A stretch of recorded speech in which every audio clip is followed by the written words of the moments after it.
Trigger warning. This video contains references to abuse, drug usage, trauma, sexual assault, and domestic violence that some viewers may find distressing. If you need resources or support, visit beyondblue.org.au for free counselling. Open 24/7 for everyone in Australia.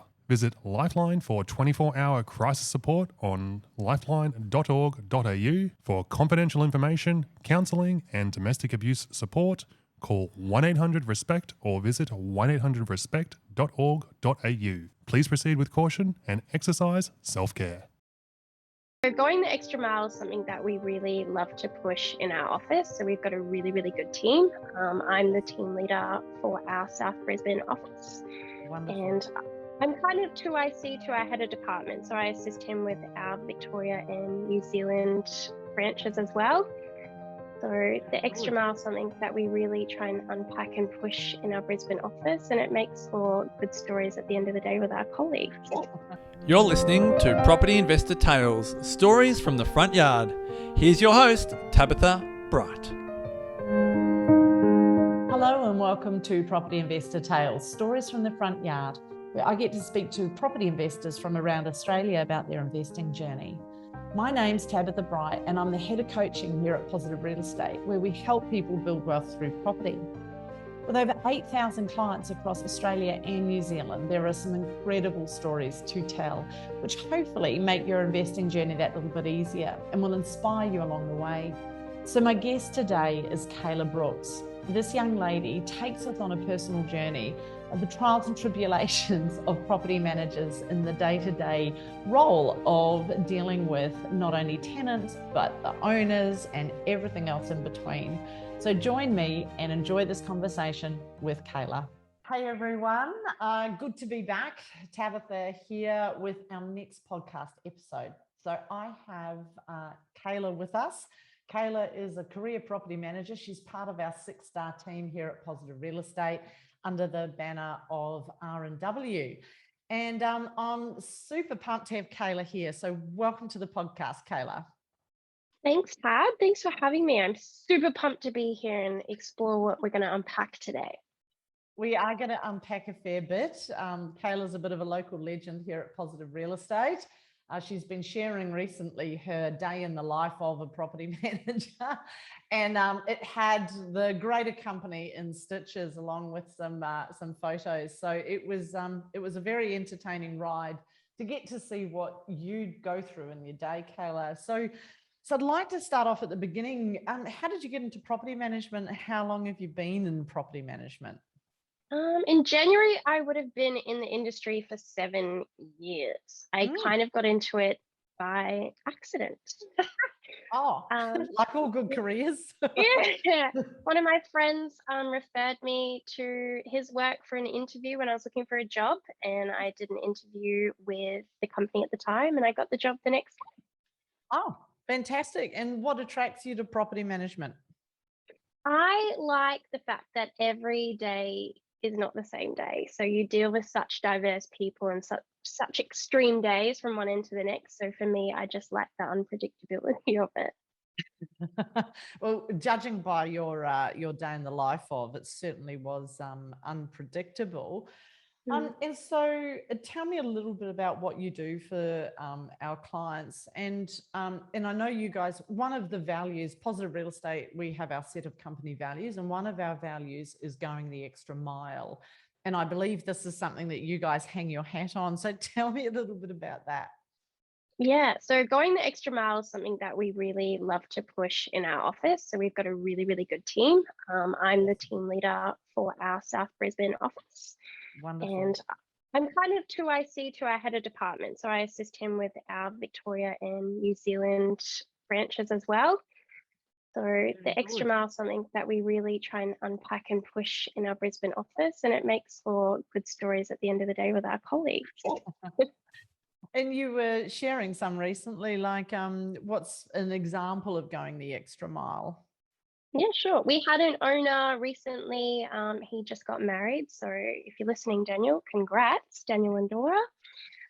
He recently went on a honeymoon. So unfortunately for him, the tenant vacated last minute. He was onboarding a flight to the Maldives, and gave me his credit card and said, just get it done. So we did. Off we went to Fantastic Furniture, Kmart, Target. We furnished his property, put a tenant in there. And I think at one point I stayed there until 10 p.m. washing dishes and folding tea towels to make it look like the ultimate home for our tenants. So that's one of the extra mile days that we've had this week. Oh, well, I mean, I think that's amazing that you guys go to those lengths for our clients. I know when we did our renovation here on our house here in Paran, we had a company that had a similar value set that did it. And the young lady that project managed it, she did a similar thing. She came in and cleaned it, they do a final clean before handover, but she came in and titivated it all and dressed it with some stuff and the handover. And it just, the difference it makes for you as a client is phenomenal. I'll always go back to them if ever I was to build again. So tell me, what are some of the stranger things that have happened to you as a property manager? Oh, where do I start? When I first commenced in the industry, I started in a low socio-economic demographical area. So we definitely saw some things whilst working there. One of my favorite ones, probably isn't a favorite for them, but it's something that I will always remember, is approving some tenants to move in with their parents while they save for their wedding. Yes. As you do, weddings can be expensive. And I think a month or two later, I went for a routine inspection. Obviously, the notice got lost in the post or an email back then, and walked in on the daughter-in-law with the dad. Oh, and so, so the wedding did or didn't go ahead? I don't believe it went ahead, no. So then we had to deal with a sudden vacate. It was a little bit messy. So that's some of the wild things. I've seen my fair share of naked tenants and unapproved random stock animals. There's a lot to unpack in the property management realm. Which is why I guess it attracts a certain type of personality, maybe. Like, you've got to be able to deal with, I guess a lot of different circumstances would be the kindest way of putting it. Oh, definitely. I always make a joke in the office and say that we are like Switzerland. We wear many hats in the office, but we definitely need thick skin, and we often act as hostage negotiators, I tell my owners. So tell me a little bit more about that. I think property management, we deal with our fair share of crazy tenants. Majority of them are really good, but it's that 1% that definitely stands out, a little oddball tenants. So I think it just takes one bad day for someone to become unhinged. We definitely see a lot of that. And so on a more serious side, I mean, I imagine, and I'm just giving you this question out of the blue, so you would have to have processes and understandings of dealing with some tricky stuff like mental health, like domestic violence, so obviously it's a varied skill set that often gets overlooked. I think a lot of I think sometimes the rhetoric I hear around property management is, it's deemed to be a young team that are just using it as a leg up to get into an industry, is some of the rhetoric that I've heard in the past. But whenever I've actually spoken to a career property manager, it's been quite the different story, that you guys live and breathe what you do, and the human element, and that you do have to have an understanding of so much, from the legislation through to these trickier situations. Have you had to deal with some pretty serious stuff over the years? Yeah, 100%. So to get in the industry, back when I commenced, you just had to do your real estate registration license to become a registered agent. Now I believe they're having a push that you need to complete a Cert 4, which I think is great. But I think what you need to bring into the industry, which you obviously can't obtain on a piece of paper, is thick skin and life experience. We've had to deal with many things. We liaise with, police officers from Department of Child Safety. We liaise with the RSPCA for, animals being tortured or neglected. There's a lot of stuff that we see on a daily basis that doesn't begin to cover what we do for owners under the management agreement. Wow. Yeah, I know. I know that I've had property managers having to deal with, things like suicide, things like.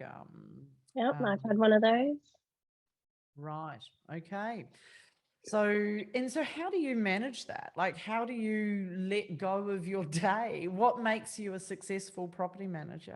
I think if any property managers listening, they would laugh at the fact if someone said, oh, once you exit, you leave your work at the door. That definitely doesn't happen in our industry. You take a lot home through vicarious trauma. So secondhand trauma, whether it's a death of a tenant, a suicide. I had a tenant a couple of weeks ago that was disgruntled. We moved him on because he sexually assaulted an elderly neighbor.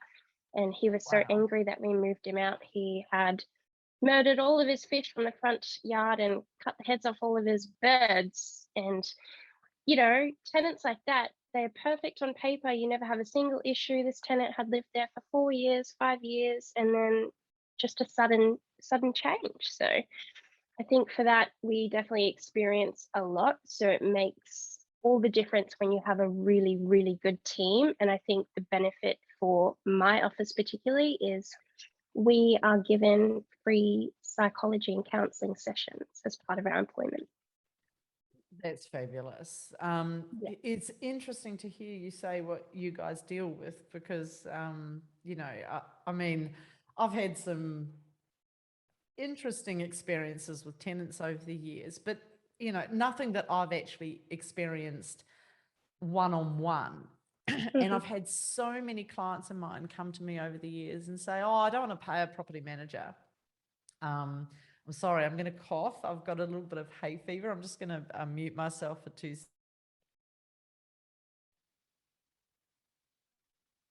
So annoying. It's the season. But yeah, Yep. it always blows my mind when owners don't want to pay a property manager. We had an owner that didn't want to pay one, but he self-managed. His tenants at the time got a divorce. Hell hath no fury, like a woman been scorned, her husband cheated, and when he was overseas, she sprinkled grass seed in the carpet and left the sprinklers on inside. And he came back to luscious lawn where his carpets once were. So that owner learned his lesson that day that it pays to have both good insurance and a bloody good agent. Yeah, yeah. And I don't think you could have said it better. And it's interesting talking to you because, like, over the years, I've done probably 15 years of coaching clients in property investing. And as I'm sure you would find when you're working with clients and tenants, that you get to talk to so many people from so many different areas of life, but there's commonalities and you see certain patterns of behavior. You can almost, once you start talking to someone, you almost know how it's going to go and where it's going to go. And it's 100%. interesting talking to you because you come across as incredibly self-assured and very direct, but also empathetic. And all of the career property managers I know have had those qualities because I think it's what makes you a great property manager, right? Because if you're dealing, I remember talking to another property manager that used to be part of our team, and she's moved on, but I remember overhearing her talking to a tenant, I beg your pardon, that was being evicted. And the tenant was 100% in the wrong. They hadn't paid their rent. They'd damaged the property. They were moving out. She was having to get the police in. She was taking them through the process and they had nowhere to go. And she was giving them the options of the services that they could tap into. And I could hear noise on the other end of the phone that, they were obviously upset, obviously excitable, and how she managed that conversation. I just thought it was incredible to watch her still have empathy, even though, yes, the tenant was absolutely in the wrong and needed to be evicted. She had to look after the landlord's property, but at no point in time was she short, sharp, rude. She was only empathetic and caring and understood this person was having probably the shittest time of their life, right? Yeah. At that point. And well, you'd hope that was the shittest time of their life at that point. And so I think, the skill set that you guys bring is often really, really undervalued and overlooked. You definitely need good negotiation skills and the ability to breathe on the phone. I think I wouldn't be exaggerating if I said I didn't get abused a minimum 3 times a week. Really? 3 times a week? 3 times a week. Right. Okay, I can honestly say in the last 12 months, I've not been abused by any client. I can't actually think of a time I've been abused by a client. Yeah. It might seem like high odds, but I think as team leader, my team, we don't get paid to be yelled at. So whenever there's issues, I will 100% nominate to take those difficult calls and things where I can. So just to clarify, those calls aren't for me directly, but everyone's going through something different in their walks of life, whether or not it's an angry owner, angry tenant, angry tradie. You, on average, a property manager, just for some clarity, would manage 150 houses, for example. An average home would have, on average, 2 tenants to 2 owners. So you're dealing with about 600 people in your portfolio that you chat to throughout the year. That's a high amount of people to keep happy, and it's just not possible always. Yeah. And then you add trades into that and everything else that goes along with managing a property. And so what are some of the funniest things you've seen? What comes to mind when I say, tell me a funny story? I'm almost scared to ask you because it's like, whoo, what's going to come out of the, take us through some of the day in the life of, and you can be frank, we're all curious. Sure. Some of the funny ones, okay. I had, as you mentioned earlier, when I was become famous in the industry for posting my day in the life of, I had a tenant who had been evicted for constant arrears. Now, these tenants, perfect tenants on paper, owner happy, no issues, aside from the fact they were notoriously late in rent. On getting rid of them, we went to do the exit inspection, and they had literally shit on all the carpets inside all of the cupboards and spread it on every single blind. So the blinds, I don't know how, or I try and picture how they did that, and I hope it's with their hands. I don't think we even want to think about that in any great detail. So somebody's obviously they've defecated, they've spread it all around the house, they've put it in cupboards. And so what is the comeback? I mean, obviously you hold some of their bond, yeah?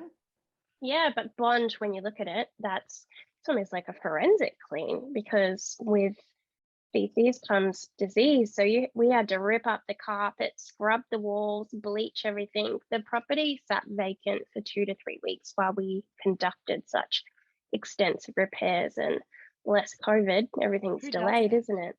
The owner had no insurance at the time. He unfortunately didn't renew his insurance, which is a very unfortunate situation. So me, being the champion I am, again, above and beyond, I had to take down the blinds with my tradie. So I learned how to, remove the blinds. We had a cleaner go in who could only do so much. So my colleague and I went to Bunnings, bought a heap of cleaning items. We cleaned it. We had it bond cleaned, professionally cleaned. It took that much work to get it restored.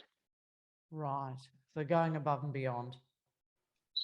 Top value. So that's probably the most recent one. I mean, I've been barreled up and attacked by a tenant who had a pet turkey that was going to get killed by the neighbor for Christmas, and she was an animal lover, didn't tell me she had it, hid it in her spare room, opened the door, and I got absolutely mauled by her pet turkey. Oh, so hang on, let me get this right. So she stole the turkey from the neighbor. Yep, it was in a cage. He had said to her that, turkeys can be a bit loud, that he had planned to fatten it up and eat it for Christmas.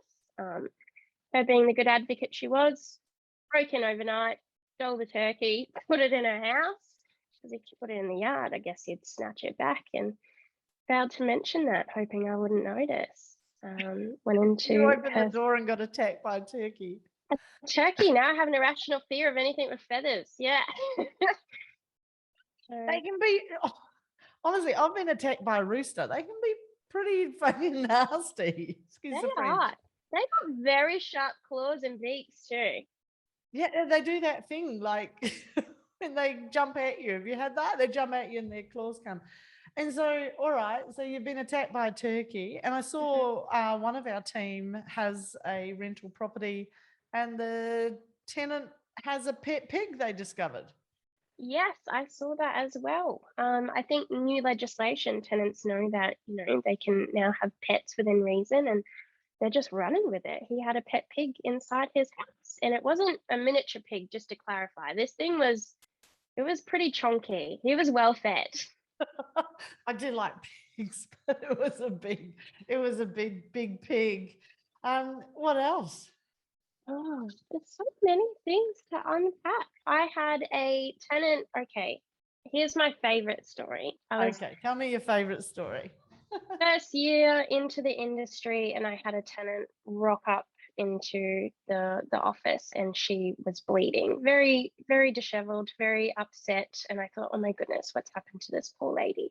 She's given me her keys, said that she's had to leave her house due to domestic violence. So naturally, we give her the support, we take the keys, I go to the property next day, and her boyfriend's living there, who wasn't approved, never lived there. I said, hey mate, gotta go, can't be living in here. And he completely refused to leave. So he, under the laws of legislation, was squatting or living there without permission. Police got involved. When the police rocked up to do a warrant of possession, they noticed that the gentleman in there was wanted by police, as were all of his friends. He was wanted by the police. Yes, he was wanted by the police. So they were thrilled that they had the men that they'd been chasing. So there was 4 of them in total. 3 of them the police wanted. Now, picture me, I think I was 22 at the time, so 23, around that age, so younger. I'm 29 for anyone listening.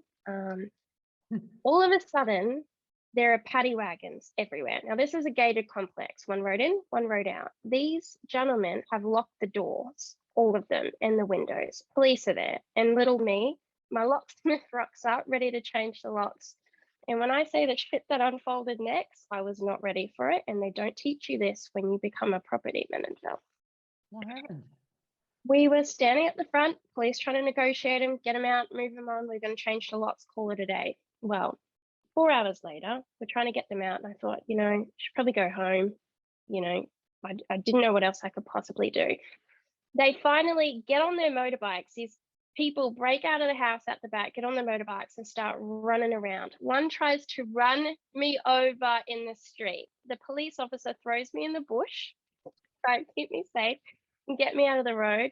And then they kick the door in. We get inside at that point with the locksmith, and the whole house smells like gas. They had left the gas cooktops on. That's why they'd locked the doors. They were building all of the gas inside the house. When we were inside with the police, they were riding around the unit, throwing matches and lighters in there, trying to set us all on fire. What? Yeah. So I'm having a panic attack, trying to run outside, police trying to keep us inside. It was just the most irate, insane situation I had ever been in as a young woman. But police go to things in pairs. Correctional officers work in pairs. As a property manager, you don't know what you're walking into. And too often, we're just lone soldiers out there doing our inspections, doing our job. Wow, Kayla, well, that puts it in perspective. I think I'm pretty gobsmacked. I thought I had some good stories over the years, but I've certainly, A, never been thrown into a bush by a police officer, and B, that's like something out of a Die Hard movie or something with Mel Gibson from the 80s where someone flicks a match behind them and it all explodes. So what happened to these guys? I mean, I suppose the police chased them down, and how did you defrag from all of that? And I don't even know, Like you said, how to unpack that. I honestly didn't think it impacted me as much as what it did until probably a week later. So I think a bit of PTSD with that. Yeah. When I drove back to the office that afternoon, I was in trouble by my boss for being late and not calling him. And when I told him what happened, obviously he empathized and sympathized. But even driving to the office, one of the gentlemen from the house must have had a friend, and he was driving behind me doing the knife cutting your throat thing that they do on movies. And police were at my house, and I couldn't stay at my home for a week. I had to stay with my mum. So that was a trial by fire for property management. It's not always that wild, but I think that definitely opened my eyes as to what a normal Friday can sometimes look like for some.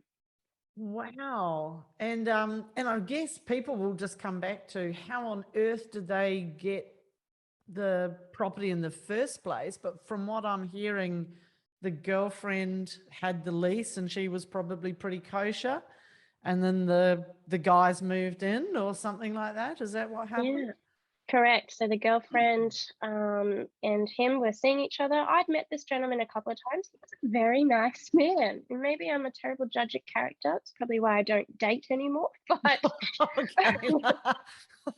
yeah, she vacated and he had just gone straight in there. He had spare keys cut from when he would visit her during their long-term relationship. So it takes a second for things to go wild.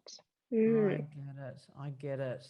Yeah, I have had clients, like if you guys have listened to any of the other podcasts, we've had clients that have had naked seances held in their backyards by tenants, and I think the poor property manager got a hex put on her when she tried to evict them. I've had one client whose dad thought he'd manage his own property, and he'd come back, and it was Abe Pasalitis. So I think it was my very first podcast. He was telling me this story about how his dad had come out and said, "Oh, such nice boys. They've even tried to wallpaper the place." And he was like, "What are you talking about, Dad?" He said, "Oh, yeah, they've put foil all over the walls," which, of course, as we know, is usually linked to illegal drugs. And yeah. So they were growing pot or something, and the dad was just totally just unaware. So, you're certainly, having talked to enough people over the years, you certainly hear stories, but, these are the 1%.